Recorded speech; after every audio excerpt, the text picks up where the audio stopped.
On the Academy Awards music direction job, you've done this how many times? I've done it 19 times. 19 times. Do you ever come in on a new, with a new producer and say, well, we should do something different? Or do they come to you and say, we should do something different? The problem of new and different is always the same. There are some people that say new and different, new and different, new and different. But there's the format. Now, what are we going to do about giving away 32, let's say it's 32 awards. We got to do that. You got to say the nominees are, the winner is. Now let's add up the time to say the nominees are, the winner is, and let's say they're going to speak for a minute. Once you do that, and you say, now where's the entertainment value in the show? Oh, we want to do the songs. Well, suppose the songs are dog meat. Then someone's going to say, those songs you want to do? The Academy say, these are our nominated songs. So please, don't be offensive. So there's always a negotiation about the songs. Are we going to medley them? Medley them? How dare you? Song score category, in, out, gone, in. Someone's always going to say, can we do this, instead of the side text stuff, can we move? No! Okay, so what are you going to do that's new? We don't want that old stuff. Oh, one year we said, we're not going to show, it was the 70s, it was the gas lines, luxury, rich people. We're not going to show the arrivals. The arrivals for us is the red carpet. In some people's opinion, what everyone wants to see, the rich and famous walking in pretty people being pretty, coming down to things, saying inane things or smart things, whatever they're going to do. We want to see them. But one year was no, new and different. Then they said, well, the music's always new and different. We'll have a DJ. Oh, how'd that work out for you? Well, I mean, come on, a guy sitting in the pit with a scratcher going, ch-ch-ch. What about, ladies and gentlemen, Lady Dench. I mean, so new and different. I want to do new and different. But every once in a while you say, well, this is the format. I want to be new and different. I'm 68. I want to be 48. This is it. So an award show that says the nominees are, the winner is, and I'm going to entertain you. So what's the one that's the best? Probably the Tonys. Why? Entertainment, Grammys, singing. Now the movie guys. So clips. Oh, there's too many clips. It's the movie. What do you want me to do? The Tonys? We're not the Tonys. These are clips. So for everyone that loves clips, there's a guy that says we don't want the clips. There are no answers to that new and different. It's kind of like hope and change. I didn't mean that politically, but I just put that in. The other thing is, the Academy Awards is always one of the most watched shows of the year that is seen around the world by literally billions of people. Do you think about that, the grand scheme of things, how important it is? No, but it's advertised. First of all, performance is all taking place. Every performer, if he gets it right, is doing it. I remember doing shows for the waiters, because there would be nobody there, and the guy'd sit down, the waiters do the show. Why? I'm paying for the acts to do the show. So every performer is just as good in his own living room with his mother, or 10,000 or 20,000. I think somebody misunderstands like 12,000 people. They go away. I like working a smaller room. I've worked the Hollywood Bowl. You can't see anybody. It's 18,000 people. And then you got lights on you. So who are you playing to? You can't. I don't mean perform in terms like that. I mean even try to interact with. So then there's the billion people. Well, what they do is they make a foreign version, and they don't see the show for 4 hours. The show goes like that for the foreign. And I'm not questioning the billion people.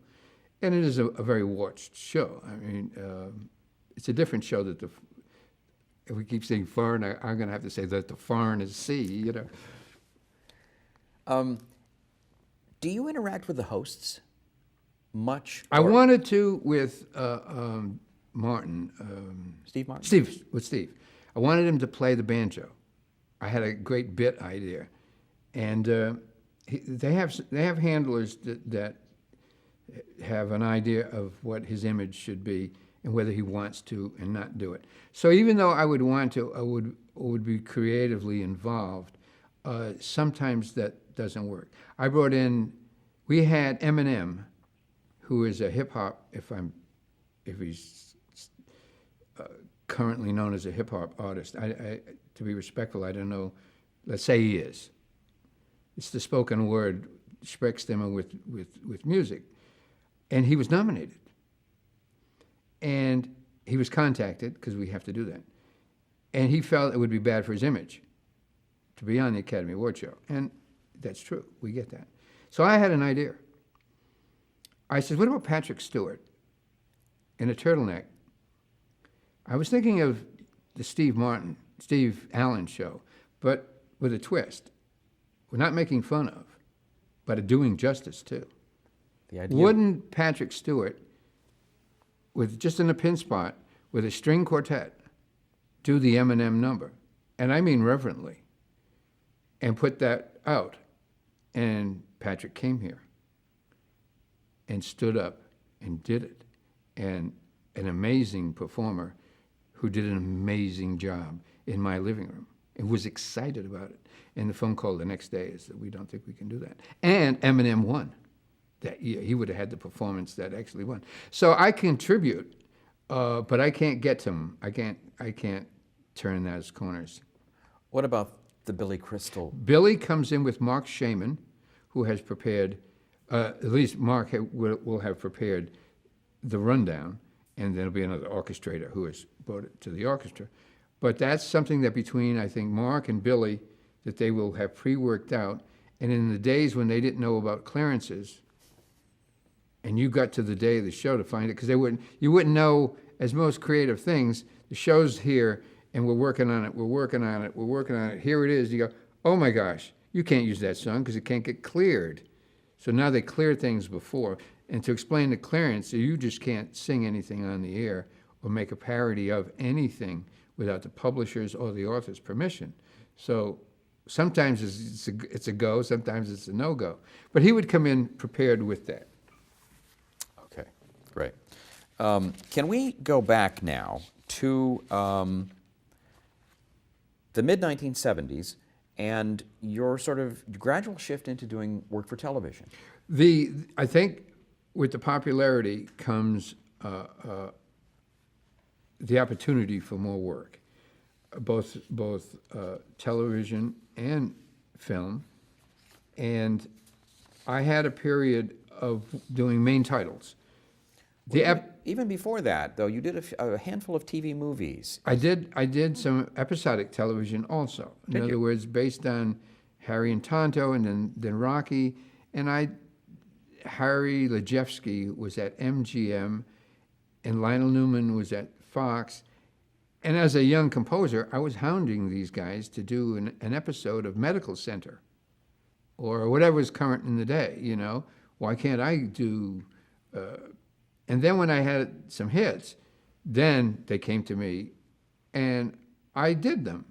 And I never felt, I felt as that writer guy who was writing in that Baroque sense that we spoke about, that I write for a living. This is what I do. So there's no real priority in terms of either how much or how little or where. I wrote the fight song for UCLA. I wrote the alma mater for Washington State. I've done commercials, jingles. You go to the Grand Canyon, the IMAX films. I did 3 or 4 of those. So I'm a working composer, so that I would do an episode. And one of the first themes was from Miss Shapiro. Esther Shapiro. And Richard, right? And Richard. Richard. So they sent me a script, and the name of the script was Oil. So there's sometimes there'll be something in the title that you go, ooh, the name of the script was Oil. And then... How was it that you happened to get that script? I think a friend of mine... Did it... Oh. I think that George Papard I had met. I can't tell you the exact place and how I met George. And he did a film, and I did the music. What was that called? 5 Days from Home was the name of the George Papard film. And we kind of hit it off in this other way, in this kind of macho way. That George was a straight-talking, whiskey drinking, cigarette smoking, man of his word kind of guy. And I really liked him a lot. We became fast friends. And he was doing a pilot. And they changed the name of the pilot from Oil. The network changed it to Dynasty. And my little tune that had da-da-da came from the title as opposed to the Oil, which did nothing for me. But I think George was in the John Forsythe role. We have to call it that because George was in the pilot. And George was wonderful. Not that John Forsythe wasn't wonderful, but George was, Carrington was the name, something like that. And he was wonderful. And George, all his life, was kind of a contrarian to the authorities. When he would get notes from ABC that he should smile more, made him really mad. Now, George had a wonderful smile, and he was a handsome leading man for a lifetime. And I think he was a fine actor. I mean, all of those words. But you just couldn't tell him very much about that. He didn't want to be directed by suits, people in offices that tell him how to. So he had a falling out. And they actually replaced him with John Forsythe. And they replaced him in the pilot. But it was through George Peppard that you got Not Esther Shapiro, I think. Okay. I think that was the producers of. Okay. I think that was the So hook. even though George departed the scene, you stayed.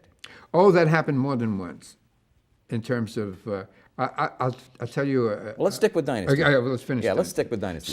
So I wrote my little theme, and in those days, the title sequence, maybe it always did, but let's imagine that I'm thinking in those days. Maybe it was always true. Maybe it was true in the 50s, 60s, 70s. That first minute when the viewer is just scuffling and it's new. In other words, you've never heard this before. Never seen the show. There's advanced hype, there's advertising, of course, but this is your first look. That first minute is the music and the graphics. We're not saying Once Upon a Time yet. We're just presenting ourselves. This is our ident. This is who we are. This is our corporate logo. Well, you got a minute. Now, today, I don't think you got a minute. I think you got just a little sound effect and you're into the, for good or bad, whatever.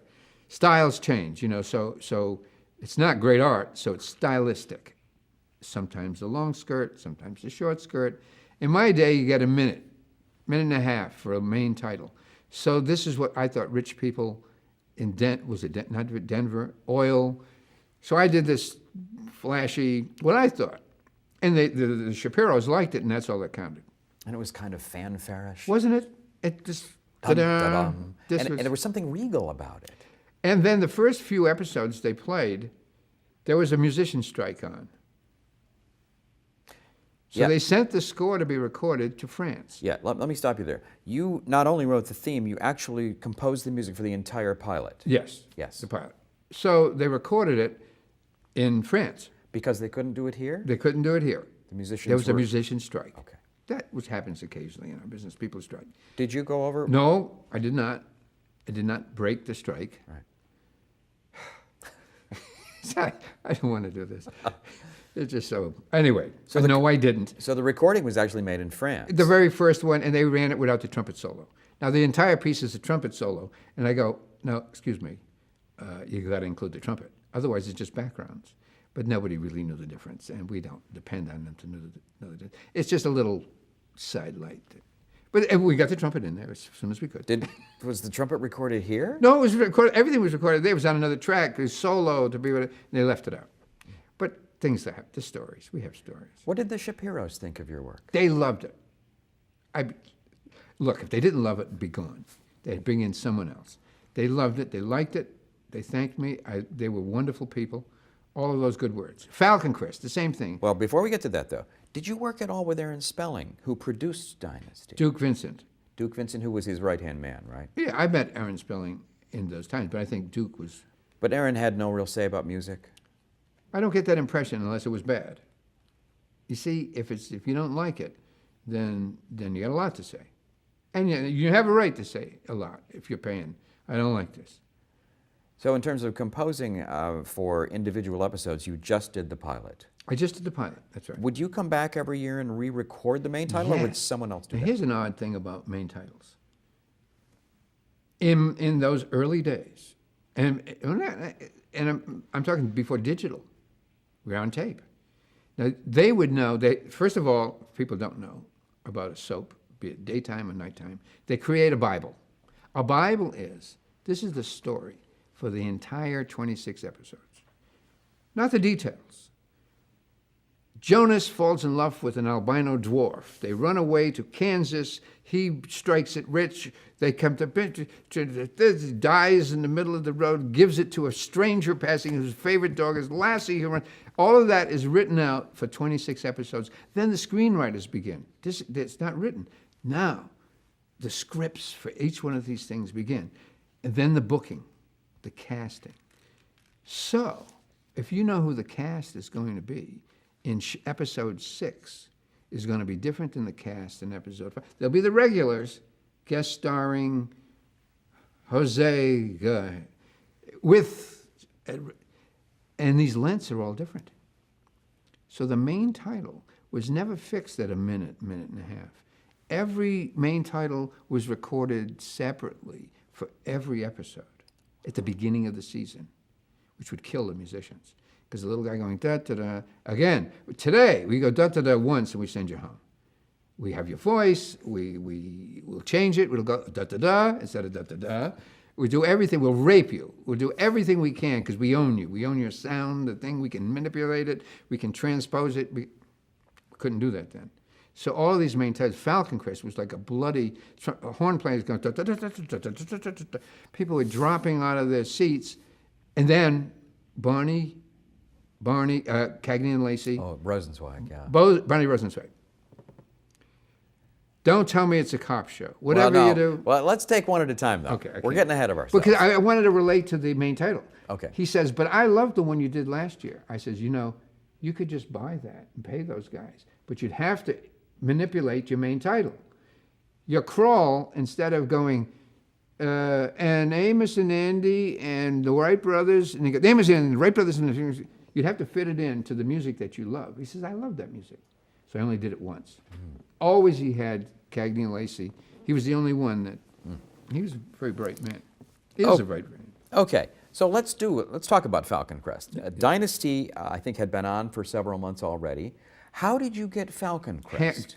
Hamner? Earl Hamner Earl Jr., Hamner. who created the show? Yes.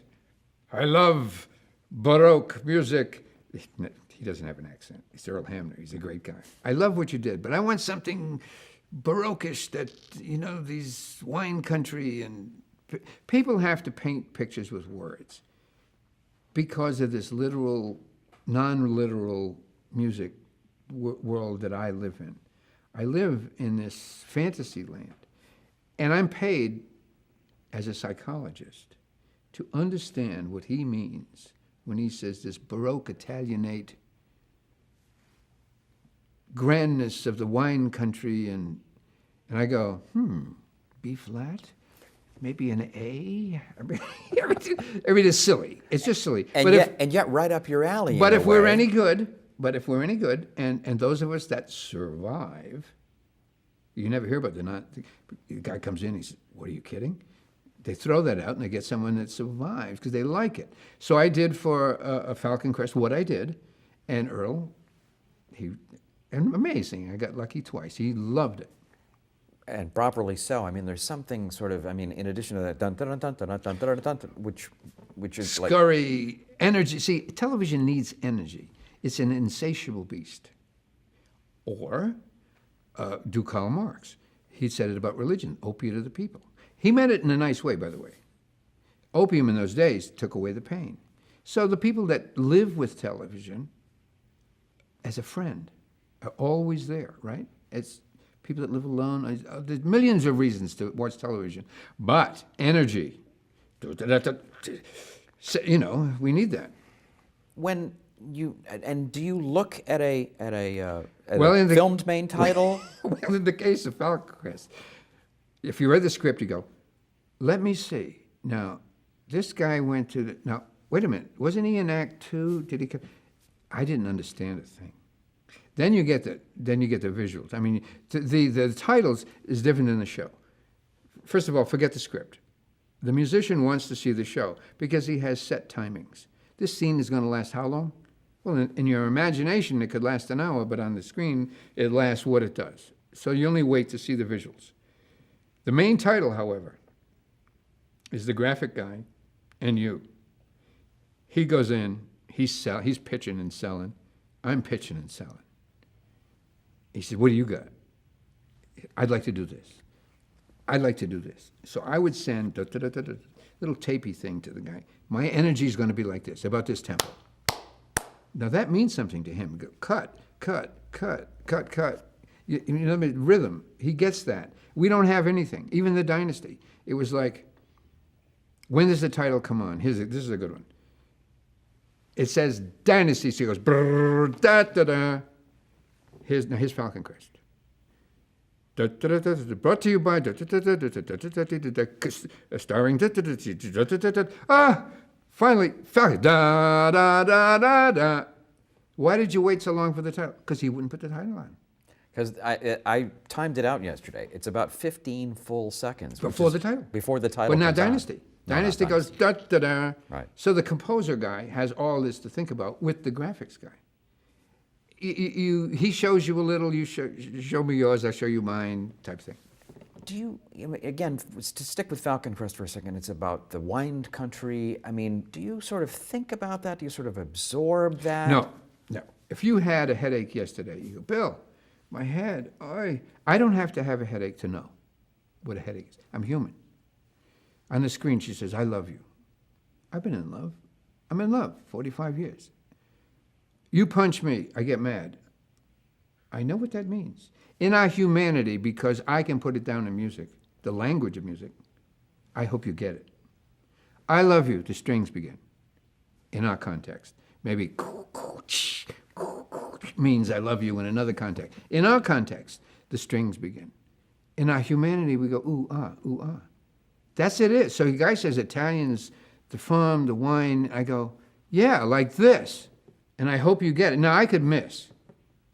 I wouldn't be in the business very long. But that's the intent. Rocky, he's going to lose the fight. We must trick the audience in the 10th reel that he could win. The montage is going to say, we think he can win it, but we know he loses. So I go the little tunes to make you think he can win. You also scored the pilot for Falcon Crest. Yes. But again, no more episodes beyond No, that. because I also had a film career of doing features, again, or you could do the pilot. Now, take the great Star Wars, not Star Wars, Star Trek. Dennis McCarthy. Oh, Star Trek. Star Trek. And the other composer, Jay Or Chataway. Chataway. Just about, they were the composers of Star Trek for years. Bochco, you can't say Bochco without Mike Post. Every episode, everything. That's a commitment. That's a career. That's a life. I had Harry and Tonto. I had Rocky, and I couldn't do entire series, but I could do main titles. Mm. And is there a reason creatively or financially to do television that perhaps is different than films? Creatively is the emergency. In other words, you got to get it quick. There's no subtlety. You buy your ticket, you pay too much money, you're sitting in there with a bunch of strangers, and all the lights go out, and someone says, once upon a time, there was this guy, but you bought your ticket, you're sitting there, you're munching on a thing, you're conducive. Now, you might get up if you don't like the story. It's rare. Television, they shake you, they grab you by the neck. You're going to watch this, you're going to love this, it's going to be great. Look at this, girls, no clue. So creatively, you better get to it. You can't hang around. You better. The 30-second commercials, are they great? Well, some are. 10-second commercials. You watch the Super Bowl. I mean, you know what I mean. So it's a different thing. The money's less. The creativity is exactly as high as any other thing. You did one other big theme in that early 80s period, which was Cagney and Lacey. Yeah. But you didn't come in at the very beginning of the series. It had run a few episodes, and They came back with a new cast that fall. Yeah, Barney was figuring it out. Barney Rosenzweig. Okay. And then when he got it the way he wanted it, he said he liked my music of some sort, because you can do that. Once you have a few tunes around, people can say, I hate it, or he's okay, or whatever. And he says, but in this main title, I don't want anyone to think that it's a cop show. I follow a comedy. Now, what this means to people, there's a network. You have your little show. Then there's a slot. What night am I going to get? You don't want to be certain nights, believe me. Saturday night, the big night out. Friday night, these are tough nights. When people know, people go out. Okay, so you want a special night. Now let's imagine you can follow the greatest show on the planet. You're number 2. Let's imagine the Rolling Stones follow the Beatles. Pretty good chance of being around. Same in television. If you got a big opening act and you're number 2, you got to be pretty bad to lose that slot. Now, he had a slot following a comedy. He says, I want to hold that audience. I have a cop show. There are 2 girls. It's as dramatic as whatever. There's nothing funny about this. I want to trick them. I want to hold that audience. I want them to stick around for a little bit longer. So da da da da da da da da da. It could be a comedy show. So that was the directive, and I had the little saxophones. It was kind of light and funny. And also, you had 2 alto saxophones, right? Why? Oh, see, I don't have to explain those things. It's a mystery. I don't know. I said, wouldn't it be? That's it. I was sitting home trying to think, well, was it because they had 2 kind of brash women? Oh, and I needed an introduction long enough to get to the da-da-da-da. That little saxophone thing in the front is like wasting time, so I can get to the theme. But that's what we do. That's not a mystery. In other words, a music guy sits down, he comes up with stuff. So, did you do any episodes of Guiding Lights, or No. just the theme? Now, who is the guy that did? Now, this is how a theme gets to be a theme. That wasn't a theme. Lifestyles of the Rich and Famous. What's his name? Robin Leach. Robin Leach. So there's a phone call, and I pick it up, and it's Robin Leach. Now, that's a voice, right? That you know that voice. You don't have to watch television. That's Robin Leach. So he says, and I can't do Robin Leach. He says, I want to use this thing, this piece of music of yours, from the George Papard movie, 5 Days from Home,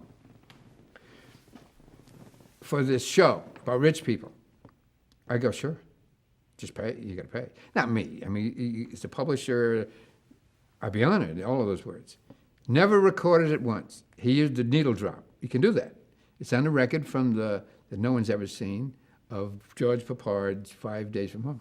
So you didn't actually ever record No, but a that note. theme was on American Gladiator. People are dying in the studios over at Universal.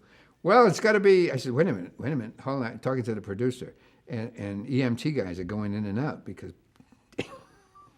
the early days of American Gladiator, people were getting What hurt. kind of a show was that? Who knows? It was a gladiator, so I did da, da, da, da, da, da. They have it again. Everything comes back. No, but that you actually wrote for the show. I did wrote. It Okay. had to be gladiator stuff. Okay. I forgot to ask you when we were talking about Dynasty about the spin-off, the Colbys. Oh, yes. Well, I don't remember anything about the Colbys. But it's another great sort of fanfare-ish, grand... Oh, I liked it. I mean, at the time, I don't remember it, but the Colbys says it all. Charlton Heston. Charlton Heston. That's right. How many years did it run? Not long, a year maybe. I had 9 on it one time, something like that. It was silly. 9 themes in prime Well, time? because I had ABC too. All of a sudden, the Olympics in '84, they used my theme, and then then I did a bunch of primetime live News program. news stuff. Right. So Well, let's talk about that. This is mid-'80s. What does your mindset have to be to write music for news programs? more energy, if that's possible. You can't turn on a news program without getting blasted to death with, I mean, it's an assault. It's like using the primary colors only. Let's only use primary colors. Red, red, red, red, red. Oh, stop. But, at the baser levels of television, which is a noble place, every news thing is, da-da-da-da-da-da-da-da-da. Hey, and everything, of course, is alarmist. People are dying. Well, maybe they're dying. Projected hurricane of 5,000, maybe. How do you translate that into music, or don't you? What do you do? You do. I did a Honda commercial. It was so frenetic. They just kept saying faster, faster, deeper, louder, wider. And and you do. You just do, and they pay you, and you go home. In the case of the ABC News stuff, did you do like an entire package of music? Yes, because every television show, most television shows, have formats. They have a tease. Stick around. It's going to get exciting. Or stick around. It's the tease. Then there's the billboard. Brought to you by. Da, da, da, da, da. Okay. In from commercial. Da, da, da. Ricky, I'm home. Music goes out. End of act. Act out. Da, da, da, da, da, da. We'll be back in. Even if you see it in a dramatic program, when the music begins and you've looked at the clock, I mean, I'm afraid I'm not a good watcher. I see all these things. So there's the music that goes out, then there's the end title. There are many, so it has a format. So when you're asked to do a theme, you're asked to provide the format. There's a 10-second button. There's a 7-second button. And now in digital stretch land, you do one button, and then they go like this with it, time shifting. But in the old days, when I was a young man, we used to do each one 6-second, and you go 7/5. There you are with stopwatch. It's just silly, but that was the way it was. What should a news program sound like from your point of view? No. This is intrinsic. This is endemic. This is a part of the system. Don't talk about a news show. Talk about newspapers. Let's go way back to the very beginning when you make newspaper a product. That an event happened is not doubtable. If you can convey that fact to me, that would be mildly interesting in most cases. But if you're trying to sell a newspaper, you're alarmist, because the cow that kicked over the thing, nothing happened, no one cares. In its genes, in the DNA, it's alarmist, because it's trying to sell the ticket. It's trying to sell you. The novelist isn't doing that. The paper is doing that. Can there be great writers? I'm approaching the very basic of the very first newspapers. They wanted to sell. Hearst, so what they put on the title? So if you don't think that that's covered up now by the New York Times or the most, whatever you think is reputedly the best, and alarmism is not contained in the story, you're wrong, because it's a very boring world. Generally, does a plane come down? That's a tragedy. Will a hurricane hit Bermuda? Man, even though the eye won't hit, the winds will be the raging, come on, it doesn't go that way. The Tea Party people they're just the people. I mean, whatever. So I have no opinion about newspapers other than that, or the news in general. And my friend at ABC says, well, what do you do for news? I says, I'm not interested. My wife tells me the news. She watches the news. I don't trust them. In that era, you did things like Our World. Yes. And did you also contribute to World News Tonight? I did. And Primetime Live? And the late one. What was the late one with? Nightline. Yeah. Nightline. No, I don't have a great memory for them, but I did have a person that I really like and respect, love and respect, at ABC for years. And he would call when he needed. I remember CNN called once. I knew the nice name. I like the guy too, Rick. When he was the head of, he said Princess Diana died. She says, "Give me something. I need something I need it now." Now, you don't get paid for stuff like that, but he was. So I sent him what I thought. So you wrote music for? Oh no, from my library. I sent it. Today, the libraries are so big they've stolen from. Everything's on the internet, but in those other days, you'd get a call. How fast can we put together something for this event that just happened? And we do it by satellite link, too, by the way. I'd record it at Capitol and shoot it to New York and be on the air. Oh, I did the New York Marathon live. Yeah, I want to get to that. Should we pause for a second? How are we doing? Okay, so we were talking about news, News, but yeah. let's talk about sports for a few minutes. One of your most interesting challenges, I'm sure, was the New York City Marathon. The sports is different. In other words, if I've led you in the direction that I really don't like news, which I don't think I could have been more subtler than calling them alarmists and everything in the world. Okay, so I'm not big on news. But sports, you can't change. Plato, the Republic, music and sports, gymnastics, he called it, in music. That's all we should teach. That's kind of true. I mean, I'm not going to do 20 minutes. But that event on television, which is sports, hopefully is uncontrolled. And you will see excellence sometime. You have to be into it, but whatever sport it is. So the news guys at ABC, we're all sitting around. I'll remember this too, because we were sitting in Century City when the building moved. And for people living in Los Angeles, that your building moves 3 inches to the right is no big thing. But the New Yorkers said, "What was that?" I said, "I think we should leave the basement of the Century City right now." What? So they freaked out, earthquake. Anyway, so we got back to the meeting that we were having about something else, and he says, "I got a sporting event coming up." Jeffrey Mason was the head of sports for ABC, and he says, "How'd you like to do the New York Marathon live?" And me, of course, like Friedkin, "Can you do that?" I said, "You bet, I'm there." I says, "And we'll use the Juilliard Symphony." Bunch of kids, great kids. How would you do that? I says, "Well, let me see. There's going to be a winner, isn't there?" "Oh, I know how to do that." "Going to be a bunch of losers." "We know that." "You going to do those poor people that are disabled?" "You bet." "Oh, I know how to do that." So what we're imagining here is, you think they're just running the marathon, but the network guy goes, "Yeah, but we're going to go through Little Italy. We're going to go where these guys are." In other words, they're trying to think of, how can this be interesting? A bunch of people running is not a television show. We're going to do up close and personal. So all of these things, to me, as a musician, go, well, let me see. I'm going to write 2 minutes about winning the big event. I'm going to write 2 minutes about passing through every ethnic area in New York. The people without an arm and a leg, the people in wheelchairs, the people with this, that's very sad. I'll write 2 minutes of sad music.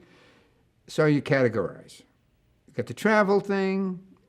We got the theme format. We're going to open the show. We're going to tease it. So now all of a sudden we got a big package of music to write. And then we go to Lincoln Center, where Juilliard is, and we teach the music to this Juilliard Symphony. And they're on the ride because they're not jaded old musicians. They're young people who are going to do it live on television. It's never been done. And you're going to open the show with the tease. Well, that's pre-recorded. There are helicopters in the air. Now, there's a mother helicopter and 4 or 5 helicopters. 4 or 5 helicopters go to the mothership. The mothership microwaves the feed to ABC Midtown and me at Lincoln Center, Juilliard.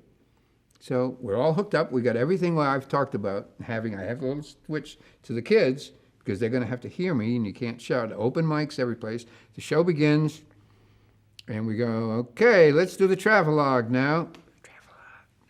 2 minutes of travelogue. They do it. Getting to the end now. Okay, close it down. To commercial.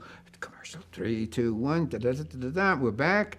We're going along, and so we do that. Well, let's do the poor people. Let's do the, okay. Oh, look at him. Oh, and the music's going, ooh, ah, ooh, ah. Back to me, and then going, the big ending, ending the thing. I go, where's the ending? What? I got to see the ending. I can't judge how long this clown is going to take to go from here to here if he's showing the tight and the sweating and he's dying and you love it. You got to go high. I can't go high. You got to go high.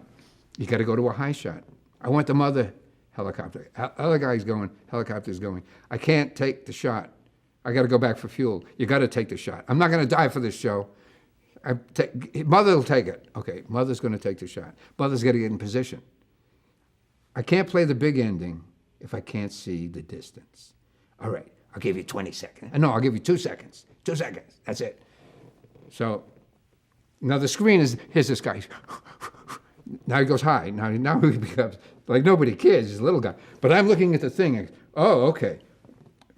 Measure 46, I guess. Now what I can do is go fast, go slow, go fast, go slow. Now I'm watching, and I go, ta-da, and I get it into the right place. So it worked out. Well, of course. But it was the most exciting, it's a live event with, by the numbers. Make me laugh, make me cry, it's sad, big ending. But a pretty daring thing to do. Yeah, I thought it was daring too. Well, how could you fail? And you won 2 Emmys for it. And I was fortunate enough to get Emmys. Okay. I want to go back now again to, let's see, that was 1989. I want to take you back to 1985 because I want to talk about North and South. Oh, North and South. That was... One of the great miniseries. Oh, that was just the past, too. David L. Wolper. David Wolper. Did David Wolper call you? How did you get that? Yes, he did. Yes, he did. He says, Bill, I want Going with the Wind. Wait. Let's back up. North and South. This is a Civil War story, North and right? South. Yeah. He says, I want Going with the Wind. Okay. Got that. I says, I can't come in with Going with the Wind. You know that. But he says, but that's what I want. The big sweeping Going with the Wind. So here's the next one. So we have to watch this. He and the director, first director. And it's a 12-hour miniseries. So there's 12 hours, John Jake's novel. 12 hours is going to begin in the fall.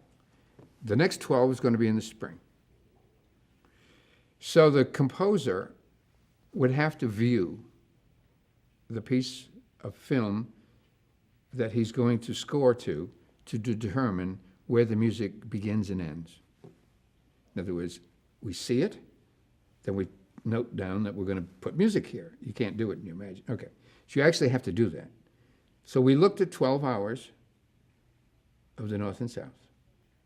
And we figured out there was over 3 hours of music to write. And I turned to David. Besides the Gone with the Wind that he wanted, I says, oh, by the way, when do we go on the air? He says, in 3 weeks. So I said, okay. Now, I would write every day until 6 o'clock at night. Because at 7 o'clock at night, 7 to midnight, began a recording session. They were dubbing episodes 1 and 2 simultaneously Then they go 3, 4, 5, 6, 7, 8, 9, 10, 11, 12. So I had to begin, I wrote for about a week. Then I began recording. I had 3 weeks. So I recorded for 2 weeks after I began writing, stream of conscious. This is a colossal amount. So of it music. was, yes, well, it was enormous. It was enormous. Now I had orchestrators. There's no question that I have orchestrators. For people that don't know, you can come up with the theme, the music, melody, harmony, rhythm, all of that, okay? Now you can expand that. What is the melody, the harmony, and the rhythm? Who's going to do that? You can put that on a sketch. The guy that says this, the tune could be, some guy takes it down, brings it to an instrument, brings it to a great symphony orchestra. The level of sketching can be that low, that bass, there's 2 lines. John Williams uses 6 lines of music to go to his orchestrator. Everything that you need to know about his music he does personally, right there. But he has an orchestrator that takes it to the big, large score so that every instrument gets their line. Every section in the terms of violins. Not every violin, the violins. Okay, so if you know that, I would sketch from 4 to 6 in my sketches. 4 to 6 lines. 4 to 6 lines. Yeah. So I would do that and turn it over to an orchestrator.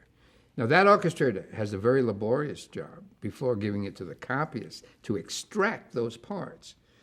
He has to fill in when I say the strings do that, and the violas and the cello and the bass, he has to do it over here. Meaning literally write every note. Literally write every note.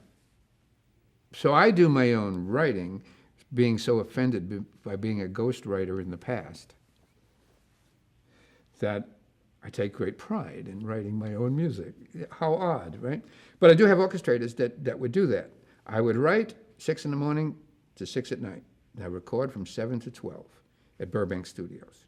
And we had wine, we had cheese, and we laughed, and we had a great time. Every night until it was done. How do you approach something on that grand a scale? Operatic. I told them that. It's an opera. It's an opera for me, because I know the opera cold. I know Italian opera. If you ever see North and South and think of an Italian opera, you would be like, oh my God, how did he get away with that? Is that because the drama itself was kind of melodramatic? You bet. So it works. Over the topness, dresses falling off the women, the southern accents were from, where are you from? I mean, look, it was a great project. It was a successful, I think, project. And I enjoyed it, too. I really enjoyed it. Multiple themes for characters? Oh, I had themes, Wagnerian things for people that walked on and walked off. It's the quickest way to do it, too, by the way. If she has a theme, every time she shows up, you hear her theme. Now, Wagner did it to the max in terms of he did it artistically. I used it as a tool to cut down the time. Everybody had a theme. So I would get their theme in there when they were doing it. But there were big love scenes, there were battle scenes, it was great. How different was Book 2, the spring version? Now the problem with sequels, let's talk about sequels. So I do Rocky 1, and then I get into a little fight with Sly. Well, I can't do Sly. But he goes training, and then the theme goes on. I go, why can't we do something different? Why can't I be creative? Bill, the people like, I like, we love what you did. I said, yeah, this is a different movie. So I'm fighting him like a madman, right? Meanwhile, I get to do the James Bond picture, For Your Eyes Only. So Cubby Broccoli, the producer of the James Bond, he says, and I'm a James Bond fan, he says, well, Bill, here, when James goes into action, I'm sorry, but I have to ask you, would you mind using James's theme? And I go, I wouldn't think of doing anything else. I went, bingo, Sly meant. So when you do a sequel, did Rocky 6, there's no one wants me to create anything. They want me to manipulate what I've already done. Paulie, whatever the girl, whatever the thing, just take what you did and make it fit in this situation. Superman, we have the themes. Star Wars, we have the themes. Let's manipulate. Is there some new stuff? A little bit. So the same way with the North and South in the spring series, we had written everybody's theme. There was music to write, but it wasn't a struggle like the first. But still a lot of music. Oh, endless.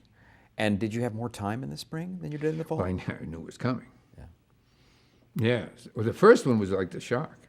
How big an orchestra would you have? It was big. Big for television. Yeah, because you can't fake it. In other words, we can lie. Sweetheart, baby, you'll love it. It'll be. But then you get there and you go, I thought you told me that. So I gave up lying quite a bit. I says, David, if you want Gone with the Wind, let me tell you how they do Gone with the Wind. The studio orchestras were 85 people. You don't get that sound by saying, oh, then we'll do the string. You don't do anything. It's 85 people. I don't expect you to have 85, but you have to step up. So did you get 50 or 60? Yes. Okay. Yes, Which you is bet. pretty big for television. You bet. And it sounded wonderful. Yeah. I mean, because he did that. Dynasty did that, by the way, to Esther and Richard Shapiro. This big rich stuff, if you want violins to sound like violins, you have to hire violins. This was not the days of the synthesizer that did everything. No. So they stepped up to the plate, too. Their orchestra, along with the Star Trek orchestra, was the largest used in television. So they were getting 30 or more players? Yes. Okay. You bet. Okay. I want to just quickly run through a handful of themes that you wrote in the 80s, all of which were great, not all of which lasted very long. Oh, well, I can't help that. Do you remember, I know, isn't it, well, how do you feel when a theme of yours... Gone. I can't remember it. Do you remember Merv Griffin? Yeah. Okay. Well, Merv Griffin's an old guy. He wanted me to be on his show. And then I said, sure, what time? This is done through people that phone and all that. Right. So, 2 o'clock, be at the studio at 2 o'clock, fine. And then another phone goes, oh, by the way, the rehearsal's at 1. Go, what rehearsal? I'm going to talk. I talk. I don't need to rehearse talking. He says, no, you're going to play your themes. Play my themes. I went to the music store and bought my themes. There was a couple I didn't have, so I could learn them, so that I could play them on the Merv Griffin show. So when you ask me, do you have them? I said, well, if I have a concert performance and I'm going to play something, then I will practice. But if you ask me to go to the piano and play one of these themes, So do you have any memory of doing Emerald Point NAS? Oh, I remember Emerald Point. I mean, do? the title. I remember the title. And that was That's the music. I mean, and that again was the Shapiros, right? that was the Shapiros. Well, yes, if you're hot, you got a chance to do more than one. In anything that you do, right? I'm interested in the show that Pat Morita had on for not very long called O'Hara. Right. Did he, because you had done the Karate Kid films, did he maybe suggest you for the I television? don't know. I didn't hang out with Pat. I mean, did I know Pat? Yes. At a certain point where you do have a reputation, the lines are, the phone rings and you don't really know whether it was Pat that said, Get Bill. yeah, because, sometimes yes, and sometimes they don't care, Okay. I didn't ask you about Inside Edition. You had the Inside Yeah, I Edition did the first theme one, for- didn't I? The second one. Early on, I did, yes. But things morph. They did a Karate Kid, right? Another Karate Kid. Some of the TV movies you did were fairly, in addition to North and South, were fairly important. You did the very first original movie HBO ever did, called The Terry Fox Terry Fox. Story. Recorded it in London, too. And the guy at HBO, who was the head of HBO at the time, who was a Canadian also, and it's a Canadian story, and he felt very strongly about the story and me having emotional music to it. Yeah, and I enjoyed the project, too. It was a moving story. When you, is there anything different about doing the music for someone who's actually alive? I mean, did you meet Terry Fox? No, I didn't, and no, I've not. So, I met Gordon Cooper once. the astronaut, Yeah, I did because I did the right stuff. because you've done the right stuff, which I want to get to in a minute. But you also wrote a very haunting score for Murderers Among Us, the Simon Wiesenthal story. Yeah, and that was recorded, again, not by me. I think there was a strike. I think it was recorded in Budapest or something like that. Yeah. Very haunting score. It was did it speak to you? some projects can, because you have to enter into the project. It's not by the numbers. It's not the New York Marathon. Oh, here are the poor people. Oh, I'll write poor music. Oh, here's the happy people write happy music. You can say that. In other words, you can say that as a professional film composer. But to not live a lie, when you go into a drama of any kind, you have to be a part of it. And I've done some very depressing movies, both levels of signification, that have really affected me. Meaning, for the month or so, 6, 8 weeks that you're working on it, you're just destroyed. Murders was one of them. Murder was another one. Another one was Bad Boys. Sean Penn, early on, though, I mean, it was just extremely violent and sad, and I'm not good with that. And yet, how you feel must come out through the music. It's the only thing that's valid about my music, if it's valid. It's how I feel. It's music. It's non-literal. It's all about that. It's terrible. That's why Plato didn't want it. He didn't want the music. It's fake. He didn't want the poets in the Republic. They lie. They trick you. They use your emotions. It's true. We're not noble. We're emotional. It's not noble. There's a difference, right? It's not about the truth. It's about emotions, which we're supposed to guard against with our reason. You're supposed to be in control. But music is our emotions. It's out of control. When they went into battle, boom, boom, boom, boom, you got to have the music.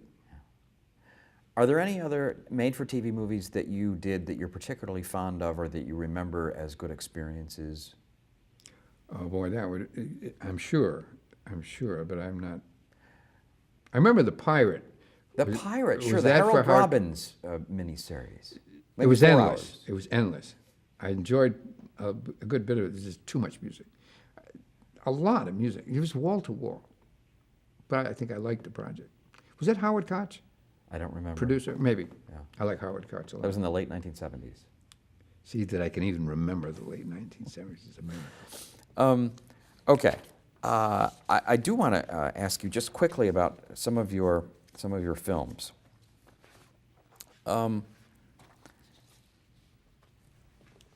You've talked about For Your Eyes Only, which was unusual because someone else had been doing those movies, but you got Well, the call. John Barry, who recommended me, for some reason or other, John couldn't do For Your Eyes Only, and he recommended me to Cubby Broccoli, which was not an expected thing you would think among a cutthroat, not cutthroat. When you recommend a competitor, it's a big deal. Or maybe he felt he has no competition. I mean, you could take it both ways. John's a great guy. So John Barry, 5-time Academy Award winning, credited, amazing, whatever, recommended me for Your Eyes Only. So Cubby Broccoli says, well, Bill, I have a first-time director. Would you come to England? I said, well, for what? He said, well, would you write it in England? I said, oh, Cubby, I have a family. I have daughters. I have a wife. He said, I couldn't be away from them. He says, bring them. Cubby, I love you. So my 2 daughters, my wife, a tutor, we went to England for 3 months to write For Your Eyes Only. I wanted Barbra Streisand to write the lyrics to the song, and I wanted Donna Summer to sing it. I thought it was clever. I actually talked to Barbara, who was doing Yentl, was very busy, whatever. And the studio suggested Sheena Easton to sing the song. I heard a thing called Morning Train that was a big hit of hers. And I said, oh, well, maybe she's got a voice, maybe she doesn't have a voice. I can't tell. I still want big stars. So Sheena was in London when I was in London. She said, oh, listen to her. Oh, listen to her. She was really good. She's a really good singer. That material she sang, hit or not, was not Dusty Springfield, was not a Bond singer. I thought Bond singers prior to this era was like, a woman that could belt it out there.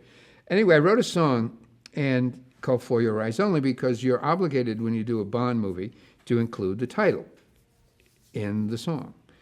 So my lyricist, who was Sheena's pick, because who do you like to work with? Fine, he'll be great. Mick Leeson, who's a very good lyricist. He ended the song, For Your Eyes Only. I would do this for you, I do that for you, and I do it for your eyes only. It was a wonderful song.